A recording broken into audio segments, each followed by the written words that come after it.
but we deal with both business clients and also private clients. So we can deal with issues for clients such as selling a company across to doing a will, buying and selling a property.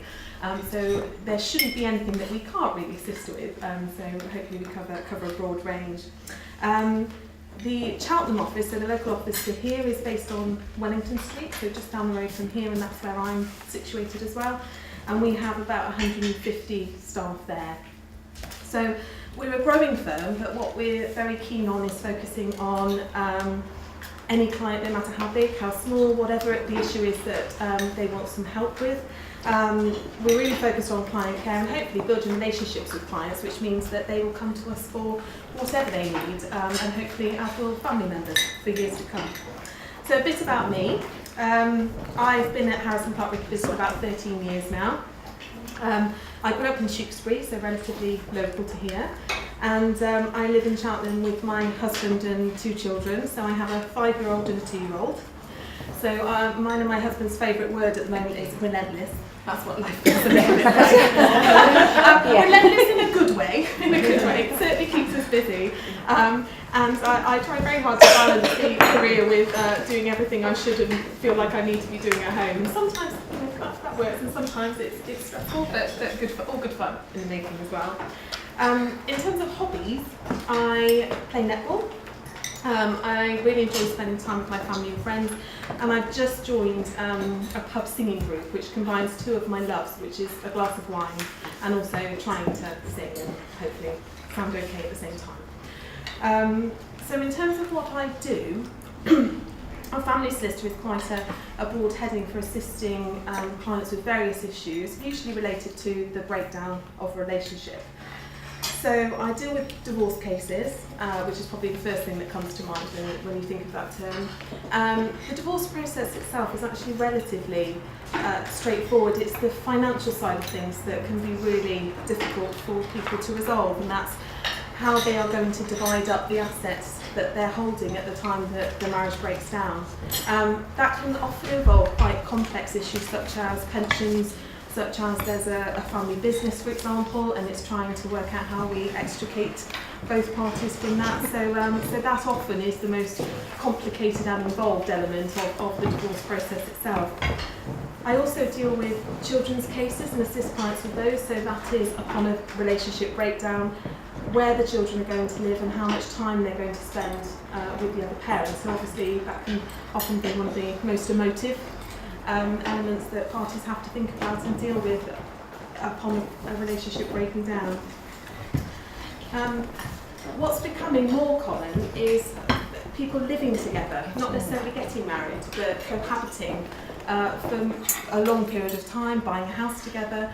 And there's also issues then if that relationship breaks down. So you can often have a jointly owned property, and there can be arguments as to who's going to take what away from it at the end of that relationship.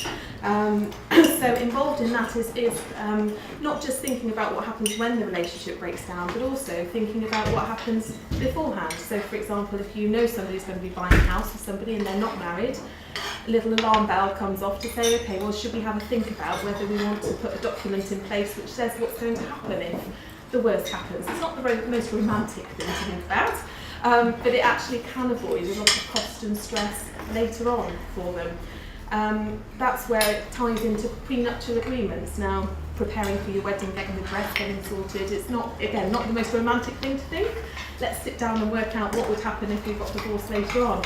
But actually, it's extremely important to think about those sorts of things, especially if, for example, it's a second marriage, and a party might be entering into that having already got children from a previous marriage. And what they might want to do is try and ensure that they can ring fence inheritance, etc., by way of a prenuptial agreement to try and give some certainty for everybody, again, if the worst happens later on. Unfortunately, I also deal with some domestic violence cases, so that's where we potentially need to get some assistance for somebody from the court by way of protective orders. So what I will say is, luckily that doesn't come up too much, but it is something we can obviously also assist with. And then finally, also dealing with civil partnership breakdown in the same way. So that's just a sort of flavour of the issues that I might see a client for and try and assist them with. In terms of how I try to deal with cases, I always try and be as constructive as possible. It's one of the most emotional situations a person can be in. They say, don't they, that divorce is stressful, buying and selling a house is stressful, and actually often what you're having is all of that combined at exactly the same time, because usually there is a property that needs to be sold so that the money can come out and go off and do what it needs to. I also try to be proportionate, because I think a lot of the time when you are in an emotional state, you can get fixated maybe on the smaller issues which don't actually help take things forward and move forward independently. So my role is to try and assist a client in seeing actually what are the bigger issues. Let's focus on those to try and get this resolution for you as quickly as we can. It's quite important for me to be able to do signposting as well, so I am not qualified to give emotional support, and I wouldn't want to delve into that because I wouldn't do that in the right way. What I'm there for is to give the legal advice and be in a support capacity.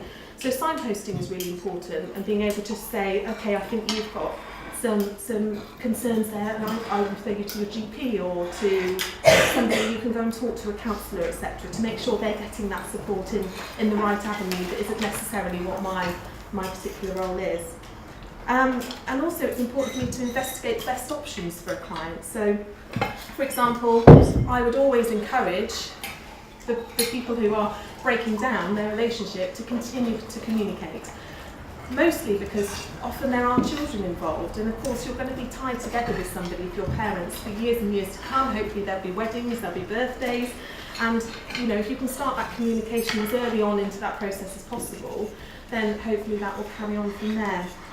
There's other ways that parties can try and resolve the difficulties they're having, such as mediation. I don't know if that's a term that many people are familiar with, but that's where they go and sit with an independent party and discuss the issues they're trying to resolve with somebody who can hopefully sort of take the heat out of the situation a little bit. Rather than sort of passing correspondence backwards and forwards through solicitors, we can also consider options such as having roundtable meetings, which is where we sit down all round the table with lawyers present, trying to thresh out the issues so that it's less costly, less difficult for them, and any way that we can try and get them through this process and try and reach a resolution as quickly and cost effectively as possible is certainly my aim in that process. And lastly, there is the court process. For me, that is absolute last resort. So I would only ever recommend a client thinks about going down the court route if we have exhausted all other options. There is simply just no other way to try and get it resolved, because the court process, whether it's to do with the children or whether it's to do with finances, is stressful, it's costly, and it takes time. So that's always my approach. Just briefly on how I think we could help each other it's quite interesting sometimes trying to market or do networking when you're a family lawyer. Because you tend to get a couple of responses, and this is being very stereotypical, but you either get one of someone saying, oh well, my marriage is fine and a quick exit to the toilet, or you get genuine interest of, oh gosh, you must have seen things and that must be hard, and how do you deal with it? But it's quite a funny commodity to try and market, really, because you don't need a divorce lawyer unless you're going through that particular situation. So what I'd be asking you for really is just to obviously bear me in mind if anybody yourselves or if anybody is going through that difficult process. But also to just flag it up as a little light bulb when, for example, someone says, oh, we're going to buy a house together, whether it's an older child who's now moving in with their partner and thinking of buying property. It's just thinking about that early stage of, okay, well, are you putting in different amounts of money? So it's worth having a think about having a document in place which says what's going to happen if the worst were to happen. Same with anyone getting married. Now that you might not want to be the person who says, well, have you thought about prenup? Because again, it's not the easiest thing to just drop in. But it is worth sort of flagging that up again at that sort of situation. I offer an initial free appointment, so I'm always happy to pick up the phone, to have a chat, to have a meeting with anybody, even if it's really early stages and they just want to get an idea of what their rights are and what issues they should be thinking about, and often sometimes that involves me recommending they go off to Relate, and go and see if there's any way to salvage the situation, and if not, then obviously I can pick it up from there. And just to say that obviously with my client base and my colleague base, which I've talked about, in terms of cross-referral, then I would obviously certainly hope that there would be situations where I'd be able to assist all of you as well. So that's me. Thank you very much.